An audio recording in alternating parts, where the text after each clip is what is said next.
What is good, Tesla family? It's Ray J back with another video, and in this one, I'm going to be talking about the one and only Tesla stock and what you should be looking after for the next trading week, as we do have some very important things coming out for Tesla. I'm also going to talk about what the possibilities are for the price action of Tesla and what my price prediction is as well. Now, before I break any of this down and talk about the Fed and also what's going on with earnings, I do have to mention some very important things first. The first thing is I'm not a financial planner, so please don't take this as financial advice.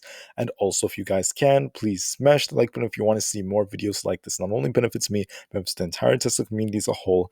And the last things, if you guys can, please check out the Webull link down below in the description. If you sign up for Webull with the link down below and deposit any amount of money, whether it's $1 or $100, it's up to you. You are guaranteed 5 free stocks, each worth up to $2,000, and you could always sell these 5 free stocks for cash and buy some Tesla shares for free. This is a limited time offer that ends in 2 weeks, so please check it out. With that out of the way, let's get on with the video. So looking at Tesla, if we look at the 1 day chart, I'm using 1 minute candles right now.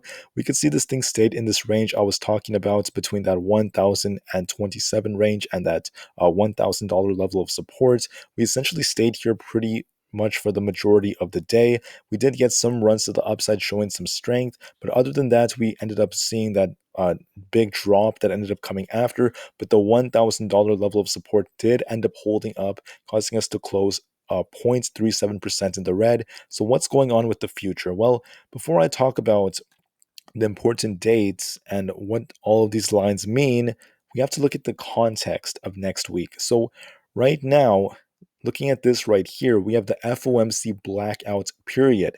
For those of you who don't know what that means, it just means that the Federal Reserve staff, including those at the Chicago Fed, they generally do not speak publicly between a week prior to the Saturday preceding the FOMC meeting and the Thursday following that meeting. So, in other words, that's the blackout period. They are not going to be speaking. So, right here, we have April 23rd through May 5th. They aren't going to make the big announcements besides the big meeting. And the big meeting is going to be between the 3rd and the 4th, May 4th being the bigger date. So for next week, right, we have this right here. This is the start of next week.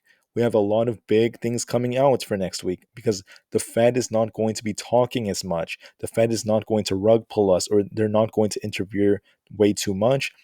But I do anticipate that as we get closer to that FOMC meeting, we do see some bearish price action because there is a lot of uncertainty about what they're truly going to do.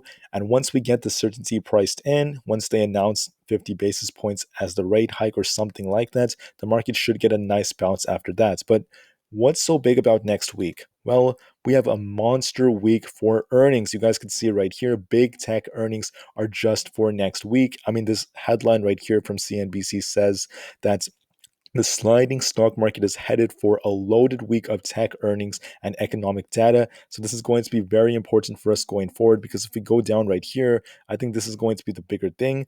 We have Microsoft and Alphabet, which is essentially Google. They will report their earnings after the bell on Tuesday. Then Facebook, also known as Meta Platforms, they're going to report on Wednesday. Then Apple and Amazon on Thursday. So Tuesday through Thursday are going to be insane. And if they have some really, really good earnings, the whole market could rally based off these mega caps. It's going to be incredible if they kill it. And that is something we should be looking out for. So what do I think is going to happen for Monday?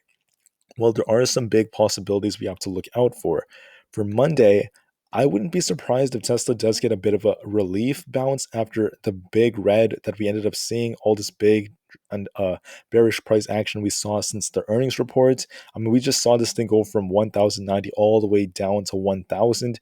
But there is one key thing you have to remember. That is this right here. We have this gap right here, right? Between that big run up we had and the big drop, this gap will take Tesla to $982. Now, this is where things get kind of tricky and they depend on many factors, so it's impossible for me to be 100% accurate when making this claim. We're either going to fill this gap sometime in the next trading week, right? The upcoming trading week, or it's going to get filled when we start to drop in anticipation of the FOMC meeting. It's got to be one of those times. I don't truly know, which is why you have to be on the lookout to see, does 1,000 hold us up? If we can't hold 1,000, right? If we end up dropping below it and we end up trading in like the 990 range, it's very possible for us to drop as low as 975 and get a bounce right off that to fill that gap. So I wanted to just disclose that first before I talk about my price prediction and the possibilities. So this is the main thing I think that could happen. Tesla might get a nice run up going into Monday, right? We might push just like how we did on Friday to that 1030 range, then drop after that, trade a little bit sideways, and maybe close in the green at around that 1010 to 1015 range, somewhere around there. And then going into the next day, which would be Tuesday, I wouldn't be surprised if we see some, I would say, pretty solid price action again, followed by a bit of a drop. But then we're going to have to wait and see what the earnings report ends up saying. Because if I go back here, Microsoft and Alphabet have their earnings after the bell on Tuesday. So if they do very, very well, Monday could be a nice day for the market and Tesla might actually rally, go as high as that 1045 range. It's very possible. It depends on earnings. And we may not fill the gap until much later. Then, if the other big companies out there like Apple and Amazon report their earnings on Thursday, we have more good earnings. Tesla could still remain trading in an upper range. It's very, very possible for us to trade in this upper range above 1027. But then, slowly, as we approach Thursday and Friday, I would expect a bit of a drop coming. Is it going to be a bad drop? No. If Thursday earnings is pretty good, yeah, we should be fine. But I do think there might be a bit of a drop coming as we get closer to the FOMC meeting. That is generally what happens, especially to big companies like Tesla. So I think that what could happen is we run up, kind of have a okay close for the week. We have a pretty decent week. And then as we get closer to the next trading week after, which is 2 weeks from now, I believe when we enter that FOMC meeting anticipation, we could see some bearish price action and Tesla might push down, get rejected off 1000, and then drop all the way down to 975, trade sideways in this 975 to 1000 range.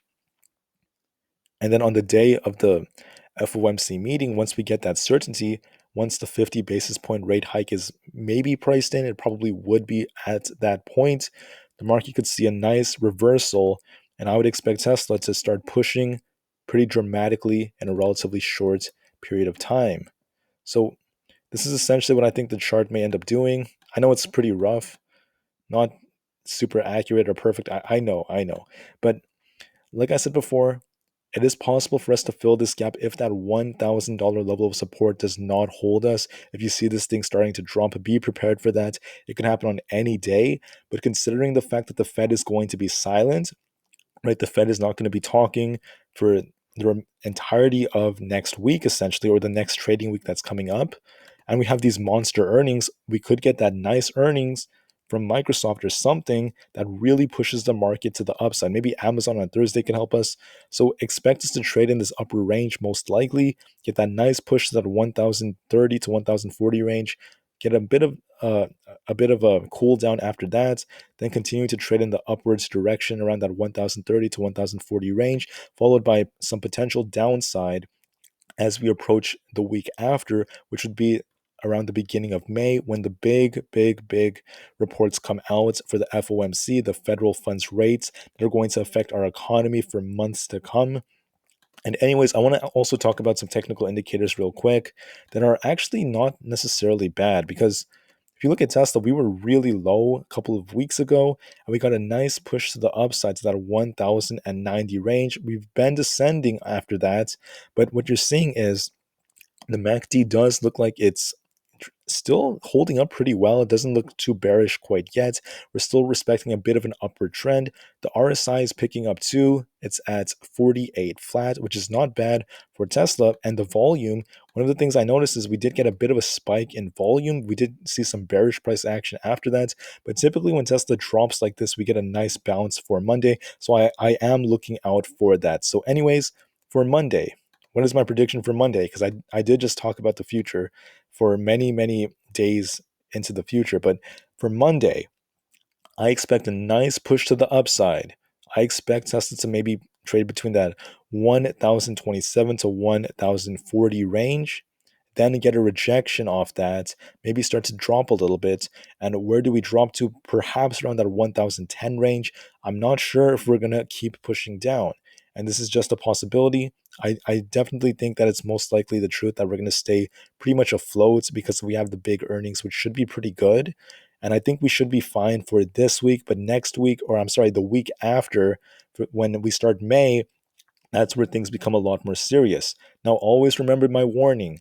If we don't hold 1,000, even on Monday, if somehow we end up dropping, which I think is quite unlikely, but if that does happen, if we can't hold 1,000 and we end up trading around that low 990 range, expect this thing to perhaps drop to that 975 range, then get a bounce off of that. That is what we did in the past. It's very possible for that to continue. So I just wanted to put this out there because that's where this gap is. I don't necessarily think that we're going to fill this gap for the upcoming trading week. Like I said, I don't truly know that, but I think it's unlikely. I think we're more likely to fill this as we get closer to the FOMC meeting in May. So be ready for anything, be prepared for anything, but that is just my prediction, which may not always be right because the market also depends on news and other factors, but hopefully it gave you a better understanding of what should be happening for this week, and hopefully and helped you in some way, provided some value for you guys. Anyways, thank you so much for listening. Have a fantastic rest of the day. And with that out of the way, Tesla to the moon and peace out.